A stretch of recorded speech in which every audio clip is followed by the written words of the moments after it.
اے پیغمبر صلی اللہ علیہ وآلہ وسلم،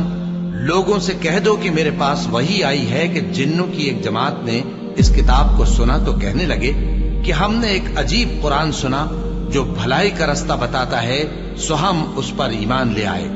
اور ہم اپنے پروردگار کے ساتھ کسی کو شریک نہیں بنائیں گے، اور یہ کہ ہمارے پروردگار کی شان بہت بلند ہے، وہ نہ بیوی رکھتا ہے نہ اولاد، اور یہ کہ ہم میں سے کوئی بے وقوف اللہ کے بارے میں جھوٹ گھڑتا ہے، اور ہمارا یہ خیال تھا کہ انسان اور جن اللہ کی نسبت جھوٹ نہیں بولیں گے، اور یہ کہ بعض بنی آدم بعض جنات کی پناہ لیا کرتے تھے تو اس سے ان کی سرکشی اور بڑھ گئی تھی، اور یہ کہ ان کا بھی یہی اعتقاد تھا جس طرح تمہارا تھا کہ اللہ کسی کو نہیں زندہ کرے گا، اور یہ کہ ہم نے آسمان کو ٹٹولا تو اس کو مضبوط چوکیداروں اور انگاروں سے بھرا ہوا پایا، اور یہ کہ پہلے ہم وہاں بہت سے مقامات پر فرشتوں کی باتیں سننے کے لیے بیٹھا کرتے تھے، اب کوئی سننا چاہے تو اپنے لیے انگارہ تیار پاتا ہے، اور یہ کہ ہمیں معلوم نہیں کہ اس سے اہل زمین کے ساتھ برائی مقصود ہے یا ان کے پروردگار نے ان کی بھلائی کا ارادہ فرمایا ہے، اور یہ کہ ہم میں بعض نیک ہیں اور بعض دوسری طرح کے،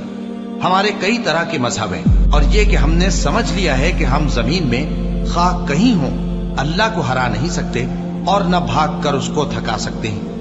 اور جب ہم نے ہدایت کی کتاب سنی اس پر ایمان لے آئے، سو جو شخص اپنے پروردگار پر ایمان لاتا ہے تو اس کو نہ نقصان کا خوف ہے نہ کسی طرح کے ظلم کا،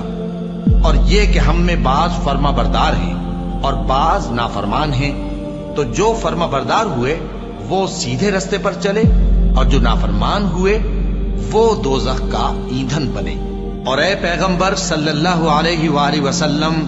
یہ بھی ان سے کہہ دو کہ اگر یہ لوگ سیدھے رستے پر رہتے تو ہم ان کے پینے کو بہت سا پانی دیتے تاکہ اس سے ان کی آزمائش کریں،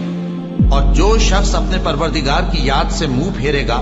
وہ اس کو سخت عذاب میں داخل کرے گا، اور یہ کہ مسجدیں خاص اللہ کی ہے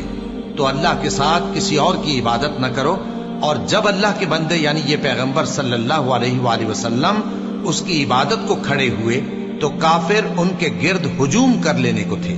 اے نبی صلی اللہ علیہ وآلہ وسلم، کہہ دو کہ میں تو اپنے پروردگار ہی کی عبادت کرتا ہوں اور کسی کو اس کا شریک نہیں بناتا، یہ بھی کہہ دو کہ میں تمہارے لیے نہ کسی نقصان کا اور نہ نفع کا کچھ اختیار رکھتا ہوں، یہ بھی کہہ دو کہ اللہ کے عذاب سے مجھے کوئی پناہ نہیں دے سکتا اور میں اس کے سوا کوئی جائے پناہ نہیں پاؤں گا، ہاں اللہ کی طرف سے احکام کا اور اس کے پیغاموں کا پہنچا دینا ہی میرے ذمہ ہے، اور جو شخص اللہ اور اس کے پیغمبر کی نافرمانی کرے گا تو ایسوں کے لیے جہنم کی آگ ہے، وہ ہمیشہ ہمیشہ اس میں رہیں گے، یہاں تک کہ جب یہ لوگ وہ دن دیکھ لیں گے جس کا ان سے وعدہ کیا جاتا ہے، تب ان کو معلوم ہو جائے گا کہ مددگار کس کے کمزور ہیں اور شمار کن کا تھوڑا ہے۔ کہہ دو کہ جس دن کا تم سے وعدہ کیا جاتا ہے میں نہیں جانتا کہ وہ عنقریب آنے والا ہے یا میرے پروردگار نے اس کی مدت دراز کر دی ہے، وہی غیب کا جاننے والا ہے، سو کسی پر اپنے غیب کو ظاہر نہیں کرتا، ہاں جس پیغمبر کو پسند فرمائے اور اس کو غیب کی باتیں بتا دے تو اس کے آگے اور پیچھے نگہبان مقرر کر دیتا ہے تاکہ معلوم فرمائے کہ انہوں نے اپنے پروردگار کے پیغام پہنچا دیے ہیں، اور یوں تو اس نے ان کی سب چیزوں کا ہر طرف سے احاطہ کر رکھا ہے اور ایک ایک چیز گن رکھی ہے۔